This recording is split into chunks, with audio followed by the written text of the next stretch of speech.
Hello दोस्तों, इस video में हम बात करेंगे एसएससी सीजीएल 2018 के लिए।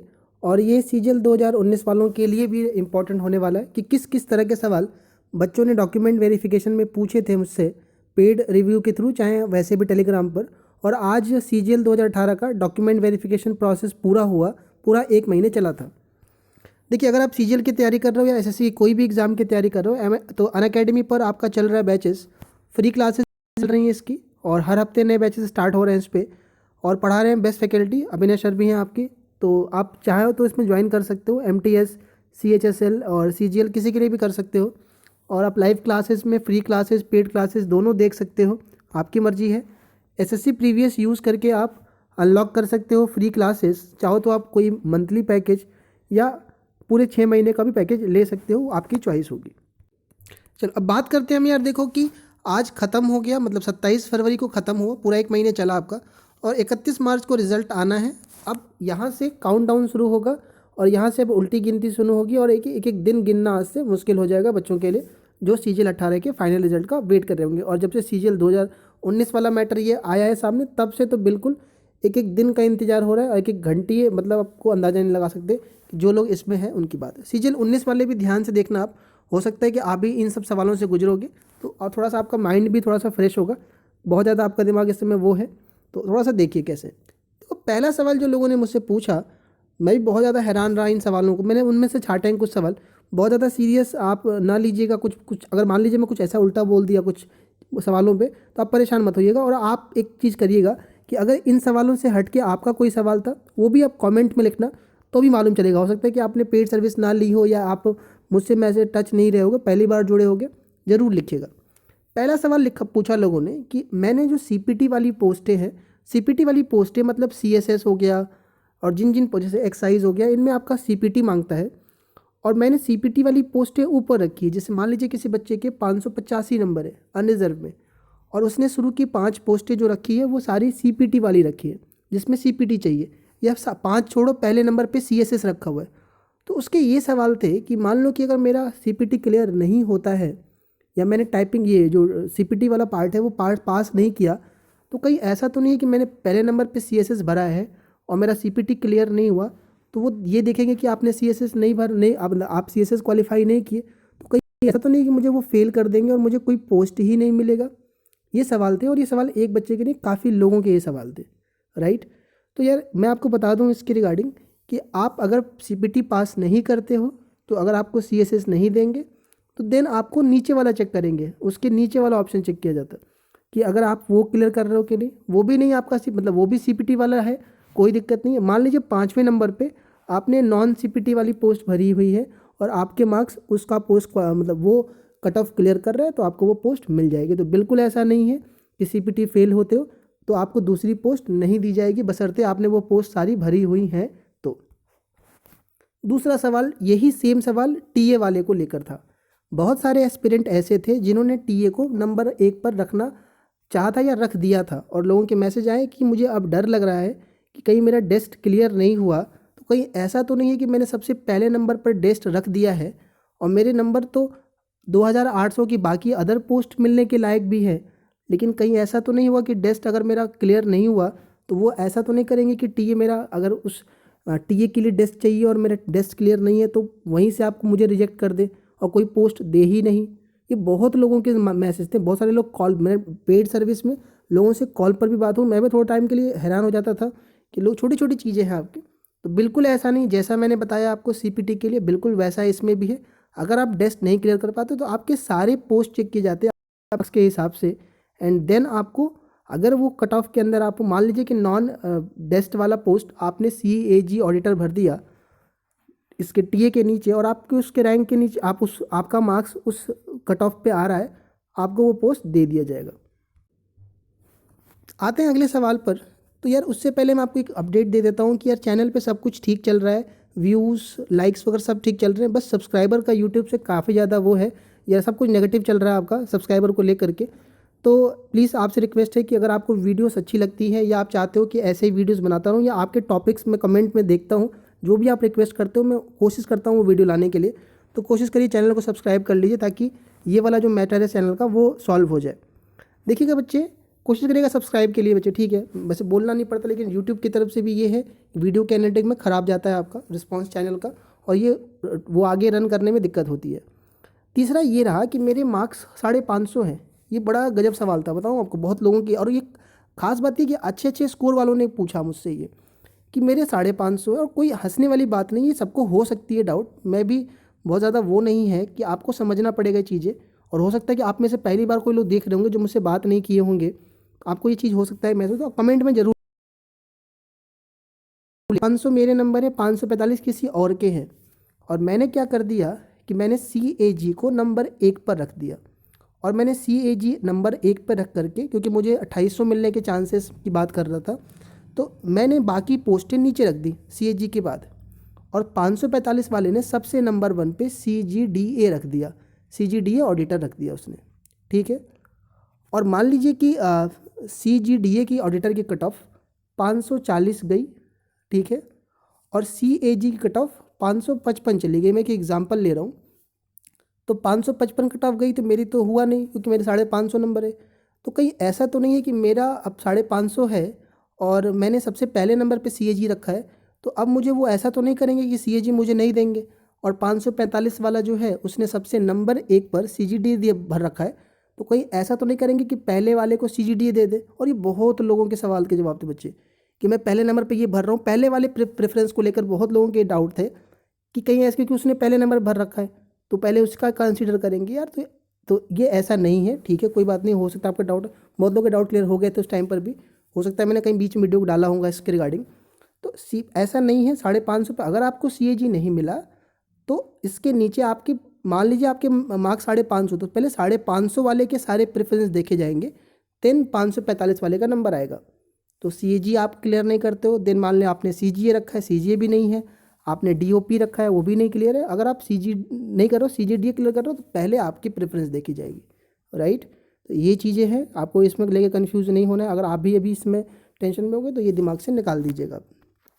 चौथा सवाल जो था आपका कि मेरे नंबर तो केवल 2800 वाली पोस्ट के लिए है, मतलब मान लीजिए किसी के नंबर 560 है, उसको पता है कि उसको 2800 वाला ही पोस्ट मिलेगा अनरिजर्व में, या हर एक कैटेगरी में अपना लगा लीजिए अंदाज़ा। तो अगर कहीं मैंने अपने 2800 वाली पोस्ट के ऊपर मैंने 4600 भर दिया, B वाली पोस्ट भर दिया, B कोड वाले, और मैंने D वाली जो पोस्ट है उसको नीचे भर दिया, तो वो ऐसा तो नहीं करेगा कहीं कि मैंने पहले नंबर पर देखेंगे यार इसने 4600 भर रखा है और इसका तो नंबर इस रेंज में है ही नहीं, तो इसको तो ये पोस्ट मिल नहीं रही है फर्स्ट नंबर पे, तो कहीं ऐसा तो नहीं कि वहीं से मुझे फेल कर देंगे। ये भी बहुत सारे लोगों के मैसेज थे। तो ऐसा बिल्कुल नहीं होता है। आप भले 2400 TA CBIC के लायक भी हो आपके मार्क्स, आप ऊपर के सारी पोस्टें भर सकते हो, बशर्ते AAO और JSO को छोड़ करके। अगर वो पेपर दिया है तो ही भर सकते हो, वरना आप सारी पोस्टें भर सकते हो। और UDC BRO गर्ल्स नहीं भर सकती थी, ठीक है। तो कोई दिक्कत नहीं था, अगर आपने ऊपर की भर दी है तो डरने की ज़रूरत नहीं है, ऐसा बिल्कुल नहीं करेंगे। वो चेक करते आएंगे हर एक पोस्ट आपके मार्क्स पर, और जिस पोस्ट पर आपकी कट ऑफ मार्क्स बनेगी वही पोस्ट आपको असाइन करा जाएगा। पांचवा जो सवाल था, या मैं अगले टाइप के सवाल की बात करूं कि मान लीजिए मेरे नंबर 550 है, ठीक है, और मतलब मेरे को 2800 वाली पोस्ट मिल जाएगी मुझे लग रहा है, और मेरे को JSO वाली पोस्ट का कट ऑफ भी मेरे को लग रहा है क्लियर हो जाएगा, और कट ऑफ क्लियर हो गया। तो मान लीजिए मेरा 2800 वाला भी क्लियर हो गया और JSO वाला भी क्लियर हो गया, लेकिन मैंने 2800 वाला, मान लीजिए मैंने CGDA नंबर 1 पे रखा है और दूसरे नंबर पे JSO रखा है, ठीक है, और कट ऑफ दोनों की क्लियर है, तो मुझे कौन सा पोस्ट देंगे, ये भी बड़ा सवाल था लोगों का। तो इस केस में आपको जो सबसे पहले नंबर पे जो भरा हुआ है आपका पोस्ट, वही दिया जाएगा आपको दोनों पोस्टें नहीं दी जाएगी। कुछ लोग का ये भी था कि कहीं दोनों ही लिस्ट में तो नहीं नाम आ जाएगा, जैसा कि आप कन्फ्यूजन यहाँ से हो जाता है कि जो आपका Tier 2 में आता है रिजल्ट, आपके दोनों लिस्ट में नाम होते हैं, तो वो लेके कन्फ्यूज थे लोग। ऐसा नहीं, आपको पोस्ट एक ही जगह दी जाएगी, या तो CGDA में या तो JSO में, वो आपके ऑर्डर पर डिपेंड करेगा। JSO ऊपर रखे होते तो JSO मिल जाता, CGDA ऊपर रखे हो तो CGDA मिल जाएगा। AAO का केस भी यही है कि AAO के सीन में भी यही होगा आपके साथ।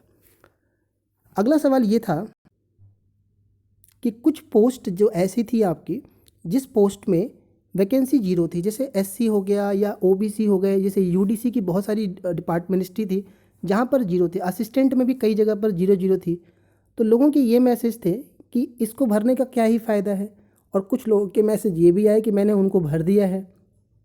तो फिर वही डाउट था कि यार मैंने उसको भर दिया है, तो कहीं ऐसा तो नहीं कहेंगे कि तो आपने भर क्यों दिया उसको जब आपके में सीट नहीं थी, तो कहीं इसकी वजह से तो मुझे रिजेक्ट नहीं कर दिया जाएगा। कुछ लोगों के ये भी मैसेज थे, या कहीं इसकी वजह से कोई प्रॉब्लम तो क्रिएट नहीं हो जाएगी ज़ीरो वाली, या क्या उसको भरना ठीक रहेगा कि नहीं रहेगा, इस तरह के सवाल थे। तो अगर आपने भर दिया है कोई इशू नहीं है, ठीक है, कोई दिक्कत नहीं है। वो वजह से चेक किया जाता है कि मैं कह रहा हूँ आपसे कि पहला चेक किया जाएगा कि आपका, मान लीजिए आपने 0 वैकेंसी वाली पोस्ट भर भी दी, तो वो देखेंगे कि हाँ इस कैटेगरी ओबीसी में वैकेंसी नहीं है तो ये नहीं मिल पाएगा, देन चेक करेंगे उस हिसाब से। अगर आपने नहीं भरा है तो भी कोई दिक्कत नहीं है आपको, वो तो कोई टेंशन की बात नहीं है।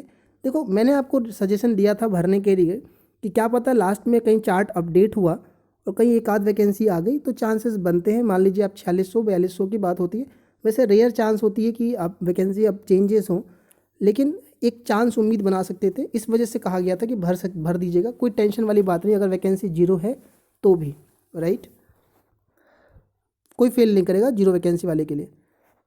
कुछ लोगों के सवाल, ये जो सवाल था बच्चे शायद ही किसी ने करा हो, क्योंकि बहुत सारे लोगों के मैसेज थे और 1-2 लोगों के मैसेज मेरे को पर्सनली आए, और रात को मेरे को 1 बजे मैसेज आया एक बंदे का, बहुत ज़्यादा वो था, कई ग्रुपों में मैसेज भेजा उस बंदे ने। देखो उसका सवाल बताता हूँ मैं आपको।